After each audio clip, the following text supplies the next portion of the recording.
గోదావరి నది మీద మేడిగడ్డలో 2 పిల్లర్లు కుంగినాయి.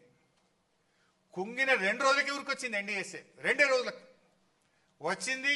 అప్పుడు మనకు ఏమైంది, అప్పటికే ఎలక్షన్ కోడ్ ఆఫ్ కండక్ట్ వచ్చింది, నెల రోజుల్లో ఎలక్షన్స్ జరగబోతా ఉన్నాయి.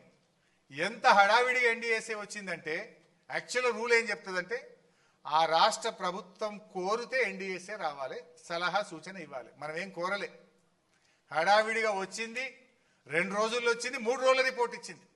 అసెంబ్లీ ఎన్నికల ముందు ప్రాథమిక నివేదిక, పార్లమెంట్ ఎన్నికల ముందు మధ్యంతర నివేదిక, బీఆర్ఎస్ పార్టీ రజతోత్సవం జరుపుకుంటే తుది నివేదిక.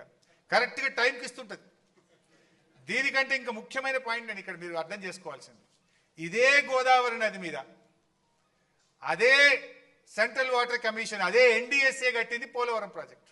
ఇదే గోదావరి జస్ట్ కింద మేడిగడ్డ తర్వాత వచ్చేది మన సమ్మక్క బ్యారేజ్, దాని కింద సీతారామ బ్యారేజ్, దాని కింద లాస్ట్కి వచ్చేది పోలవరం.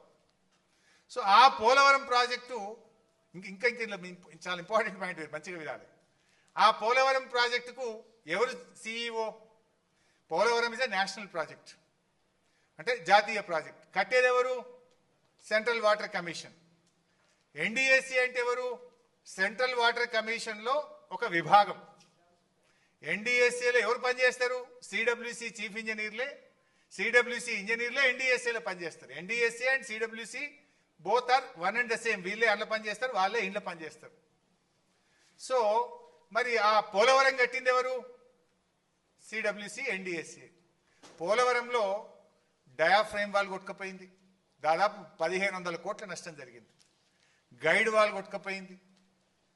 పోలవరంలో కాపర్ డ్యామ్ లీకేజ్ అయింది. మరి ఇవన్నీ జరిగితే ఇది ఎప్పుడు జరిగింది? 4 ఏళ్ళు అయింది. ఇప్పటిదాకా ఎన్డీఎస్ఏ ఎందుకు పోదు అని నేను అడుగుతా ఉన్నా. ఈ మేడిగడ్డ మీద అంత అత్యుత్సాహం ప్రదర్శించిన ఎన్డీఎస్ఏ అదే గోదావరి నది మీద కట్టిన పోలవరంలో 1000 కోట్ల రూపాయల నష్టం జరిగి డయాఫ్రేమ్ వాల్ కొట్టుకుపోయి కాపర్ డ్యామ్లో లీకేజీలు వచ్చి గైడ్ వాల్ పడిపోతే అక్కడికి ఎన్డీఎస్ఏ ఎందుకు పోదు? 4 ఏళ్ళైనా ఎన్డీఎస్ఏ ఎందుకు పోలేదు? ఎన్డీఎస్ఏ అనేది ఇది బీజేపీకి ఒక జేబు సంస్థ లాగా, అది కూడా మరో ఈడీ సిబిఐ లాగా తయారైపోయింది. అందువల్లనే ఇవాళ ఏమైంది, అక్కడనేమో ఇంతవరకు పోలే, ఇంతవరకు ఒక రిపోర్ట్ కూడా ఇవ్వలే 4 ఏళ్ళైనా. ఇక్కడ మాత్రం అసెంబ్లీ ఎన్నికల ముందు ఒకటి, పార్లమెంట్ ఎన్నికల ముందు ఒకటి, రజతోత్సవం ముందు ఒకటి. ఇలా ఇంకా ఇంట్రెస్టింగ్ పాయింట్ చెప్తా మీకు. ఆ పోలవరం కట్టింది, పోలవరంకు సెంట్రల్ వాటర్ కమిషన్ నుంచి ఒకరు ఉంటారు. దాన్ని ఏమంటారంటే CEO of Polavaram project authority. Who is that CEO? NDSA report ఎవరైతే ఇచ్చిండో గాయనే సిఇఓ ఉన్నాడా? కొట్టుకపోయిన కట్టినోడు, కట్టింది కొట్టుకపోయినాడు. ఎవరు? ఆయన పేరు చంద్రశేఖర్ అయ్యర్.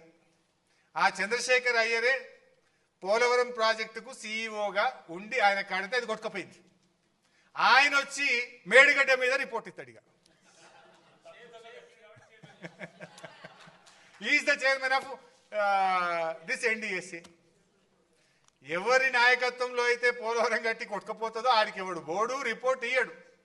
ఆయన్నే తర్వాత పోలవరం నుంచి మన జిఆర్ఎంబికి చైర్మన్గా పనిచేసిండు, తర్వాత ఎన్డీఎస్ఏకి పోయిండు. ఇప్పుడు ఆయన రిపోర్ట్ ఇస్తాడు, ఇక దాన్ని మనం ఇప్పుడు ఆమోదించాలంటారు. అంటే ఎంత రాజకీయ దురుద్దేశం దీని వెనుక ఉంది అనేటువంటిది మీరు అర్థం చేసుకోవడానికి పనికొస్తుంది.